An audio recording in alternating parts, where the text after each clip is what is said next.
नमस्कार दोस्तों। आज की वीडियो है कि डॉलर दुनिया का राजा कैसे बना। आज इसके बारे में सिलसिलेवार तरीके से जानते हैं। अब जैसे दुनिया को तेल की जरूरत है, ठीक है, और तेल सऊदी अरब के पास है, तो उसके लिए डॉलर की ही जरूरत क्यों पड़ती है? हम डॉलर में ही तेल क्यों खरीदते हैं और कोई करेंसी इसकी जगह यूज क्यों नहीं करते? आज इसके बारे में सिलसिलेवार तरीके से जानते हैं। ठीक है, तो चलिए शुरू करते हैं। पुराने समय की बात है, जैसे 1800 से लेकर 1930 तक है ना, व्यापार में और सेना में मतलब सब जगह इंग्लैंड का दबदबा था। इंग्लैंड पूरी तरह से दबंग आदमी था। और उस टाइम पर जो ब्रिटिश की करेंसी थी ना, वो थी पाउंड। ठीक है, और पाउंड एक तरह से ग्लोबल करेंसी थी। ठीक है, ये सबसे मजबूत थी, सबसे ज्यादा इस्तेमाल की जाने वाली करेंसी थी पाउंड। फिर आता है वर्ल्ड वार 1 और वर्ल्ड वार 2, और अब समय बदल चुका था। इसमें क्या होता है कि ब्रिटेन की इकोनॉमी कमजोर हो जाती है, इसके पास जो गोल्ड के रिजर्व थे वे कम हो गए, और लोगों का ना पाउंड से भरोसा खत्म हो गया। अब जिस देश की करेंसी पर लोग भरोसा करते थे वो देश ही इकोनॉमिक क्राइसिस से जूझ रहा है, तो उसकी करेंसी से भी लोगों का ट्रस्ट खत्म हो गया। मतलब एक तरह से इनकी लंका लग गई थी और पूरा यूरोप तबाह हो चुका था। इसका इंफ्रास्ट्रक्चर सारा जीरो हो गया था। और इस युद्ध के बाद ना ब्रिटेन और यूरोप तो खत्म हो चुके थे, सिर्फ एक देश बचा था जिसकी कंडीशन ठीक ठाक थी, और वो था यूएसए। इसके पास 70% गोल्ड रिजर्व था और इसकी मिलिट्री और इकोनॉमी काफी मजबूत थी, समझ गए। और इसमें उद्योग और फैक्ट्री काफी अच्छी खासी थी, तो इसका मास प्रोडक्शन था और इंडस्ट्री काफी अच्छी चल रही थी इसकी। ठीक है, तो मतलब यूएसए उस टाइम पर काफी अच्छी कंडीशन में था। अब इस युद्ध के बाद पूरी दुनिया में तबाही सी मच रखी थी। ठीक है, ना तो व्यापार हो रहा था, ना किसी का एक दूसरे पर भरोसा था। तो इसके बाद लोगों की डिमांड हुई कि एक नया ग्लोबल सिस्टम लाया जाए। ठीक है, ताकि दुनिया की इकोनॉमी जो डाउन जा चुकी है ना, वो इकोनॉमी अच्छे से स्टेबल हो जाए। तो यूएसए में इनका एक स्टेट था न्यू हैम्पशायर। ठीक है, और इसमें एक टाउन है जिसका नाम है ब्रिटेन वुड्स। ठीक है, इसमें एक मीटिंग होती है 44 देशों की। ठीक है, और इस मीटिंग का नाम था ब्रिटेन वुड्स एग्रीमेंट। ठीक है, 1944। तो इसमें 44 देशों की मीटिंग होती है, और इस मीटिंग में इंडिया भी यहां पर गया था, और इंडिया के रूप में यहां ब्रिटिश गया था, क्योंकि उस टाइम पर इंडिया पर ब्रिटिश का राज था। समझ गए। और आप कहोगे कि भाई इस मीटिंग का मकसद क्या था, तो आइए इस मीटिंग के मकसद के बारे में जानते हैं। इस मीटिंग का जो मोटो था वो था जो करेंसी सिस्टम है ना, उसको स्टेबल बनाना। अब जैसे पहले ब्रिटिश का दबदबा था, ठीक है, और उस टाइम पर उनकी करेंसी ही पूरे विश्व में काम करती थी, लेकिन अब ब्रिटिश डाउन हो चुका था, तो इसके लिए नई करेंसी की मांग उठी कि करेंसी सिस्टम को स्टेबल किया जाए। ठीक है, और जो वर्ल्ड ट्रेड होता है ना, जो विश्व में व्यापार होता है, उसको आसान किया जाए, उसको आसान बनाया जाए। ठीक है, और आगे फ्यूचर में कोई ऐसे इकोनॉमिक क्राइसिस ना हो, इसके लिए कोई अच्छी रणनीति बनाई जाए। मतलब कुल मिला के एक ऐसा सिस्टम बनाना था जो सभी देशों पर एक जैसा लागू किया जा सके। अभी फिलहाल क्या हो रखा है, अब जैसे इंडिया है, इंडिया की करेंसी क्या है? रुपया है। ठीक है, अब इंडिया को कोई पैसा खरीदना सिंगापुर में, तो उनको क्या पता भाई रुपया क्या है, तो इसके लिए मतलब एक करेंसी की मांग उठी कि पूरे विश्व में एक कॉमन करेंसी बना दी जाए। तो इस मीटिंग का जो मकसद था ना, वो आपको समझ में आ गया होगा कि क्या था। भाई ये मीटिंग ऐसे ही चल रही थी, तो यूएसए ने अपना प्रपोजल दिया। उसने कहा कि सारी दुनिया की करेंसी को डॉलर से जोड़ दो। भाई उसने तो अपना फायदा देखा, और फायदा ऑटोमेटिक देखेंगे भाई, क्योंकि उस टाइम पर वो काफी अच्छी खासी कंडीशन में था और देश तो डाउन हो चुके थे। तो इसने सुझाव दिया कि सारी दुनिया की करेंसी को डॉलर से जोड़ दो और डॉलर को सोने से जोड़ दो। ठीक है, हालांकि डॉलर पहले से ही सोने से जुड़ा हुआ था, लेकिन अभी इसका रेट फिक्स कर दिया। आप कहोगे कि भाई ये सोने से कैसे जुड़ा हुआ था? मतलब सोने का मतलब ये है कि अगर आपके देश में आप डॉलर छाप रहे हो ना, तो उसके बराबर ही आपके देश में गोल्ड होना चाहिए। मतलब इस तरह से ये सोने से जुड़ा हुआ था, समझ गए। मतलब ये तो सुझाव दिया था अमेरिका ने, और इस मीटिंग में जो अंत में जो डिसाइड हुआ, अब उसके बारे में बात करते हैं। और उस टाइम पर जो 1 औंस गोल्ड की कीमत रखी गई $35। ठीक है, मतलब आपको अगर 1 औंस गोल्ड चाहिए ना, तो आपको उसके बदले $35 पे करने पड़ेंगे, और हर कंट्री अपने पैसों का एक्सचेंज अब डॉलर में करेगी। ठीक है, मतलब पूरी दुनिया की करेंसी को डॉलर से जोड़ दिया और डॉलर को गोल्ड से जोड़ दिया। ठीक है, और यूएसए ने कहा अगर आपके पास $35 है ना, तो आप हमसे 1 औंस सोना ले सकते हो। और इसी मीटिंग में डिसाइड हुआ कि आईएमएफ और वर्ल्ड बैंक, मतलब आईएमएफ की फुल फॉर्म होती है शायद इंटरनेशनल मॉनेटरी फंड, मैं गलत होता हूँ प्लीज कमेंट में करेक्ट कर देना।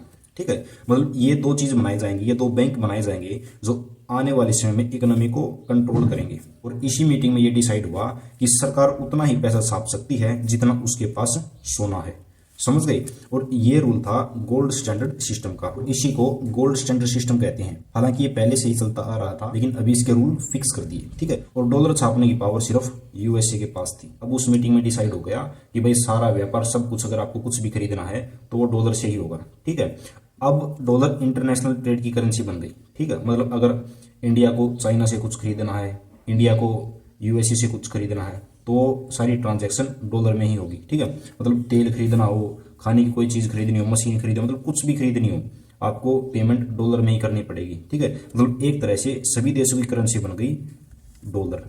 आई बात समझ में। और इस चीज के कारण अमेरिका को काफी फायदा हो रहा था, अमेरिका की इकोनॉमी काफी ऊंचाई पर जा रही थी। इसी बीच आ जाता है वियतनाम युद्ध, जो 1955 से लेकर 1971 तक चला था। इस युद्ध में मतलब एक साइड तो चाइना और रशिया थे जो वियतनाम की हेल्प कर रहे थे, ठीक है, दूसरी साइड था यूएसए। अब इस युद्ध में यूएसए को काफी नुकसान हुआ, तो इसके पास जो अपनी करेंसी का भंडार था ना वो खत्म होने लग गया। तो इसने चुपके चुपके नई करेंसी छाप ली, और इसने गोल्ड स्टैंडर्ड सिस्टम का जो रूल था ना कि आपके पास जितना सोना हो आप उतना ही पैसा छाप सकते हो, वो रूल इसने खुद ही तोड़ दिया। अब इससे क्या हुआ, महंगाई बढ़ गई। अब मान के चलो यूएसए में एक पेटी सोने की है, एक सोने की पेटी की कीमत $1 है, तो रूल के हिसाब से तो इसको केवल और केवल $1 ही छापना था।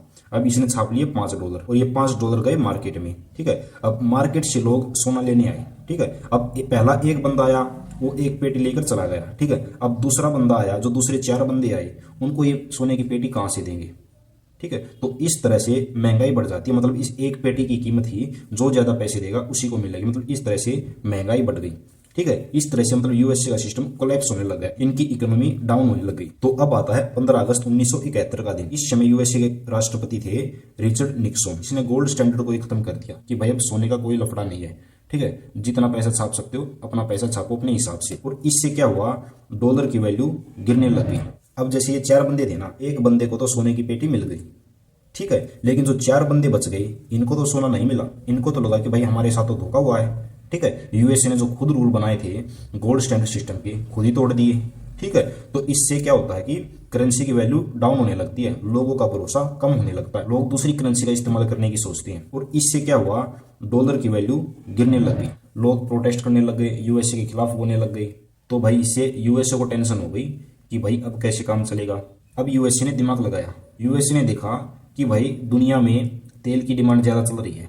ठीक है, और तेल सऊदी अरब के पास है। ठीक है, तो यूएसए गया सऊदी अरब के पास। यूएसए ने सऊदी अरब को बोला कि भाई देख तेरे पास तेल है, ठीक है, और दुनिया तेरे से तेल खरीदने आती है, तो तू जो पेमेंट ले रहा ना वो दूसरी करेंसी में मत ले, तू डॉलर में पेमेंट ले। ठीक है, और उनको इसके बदले तेल दे। तो सऊदी अरब बोला भाई तू पागल है क्या, मेरी मर्जी, चाहे मैं किसी करेंसी में तेल बेचूं, तेरे को इससे क्या मतलब है। तो भाई यूएसए बोला कि देख इसमें तेरा भी फायदा मेरा भी फायदा है, अगर तू डॉलर के बदले तेल बेचेगा ना तो मैं तेरे को मिलिट्री प्रोटेक्शन दूंगा, अगर तेरे ऊपर कोई भी देश युद्ध करता ना तो मैं तेरी सुरक्षा करूंगा। तो ये सुनकर भाई सऊदी अरब मान गया। ठीक है, और यूएसए ने इसके साथ साथ सारी गल्फ कंट्री को मना लिया। अब जानते हैं कि इससे यूएसए को क्या फायदा हुआ। अब जैसे ये गल्फ कंट्री है, ठीक है, इनके पास क्या है, पेट्रोल है, और ये इंडिया है। अगर इंडिया को तेल खरीदना है तो पहले ये पैसे में खरीदता था क्योंकि इंडिया की करेंसी है रुपया, लेकिन अगर अब इसको तेल खरीदना है तो इसके बदले इसको डॉलर चाहिए, और डॉलर कौन देगा, डॉलर देगा अमेरिका। ठीक है, तो इंडिया यूएसए से डॉलर लेगा और फिर सऊदी से तेल खरीदेगा, और इसी सिस्टम को बोलते हैं पेट्रो डॉलर सिस्टम। मतलब डॉलर के बदले पेट्रोल खरीदना, ये होता है पेट्रो डॉलर सिस्टम।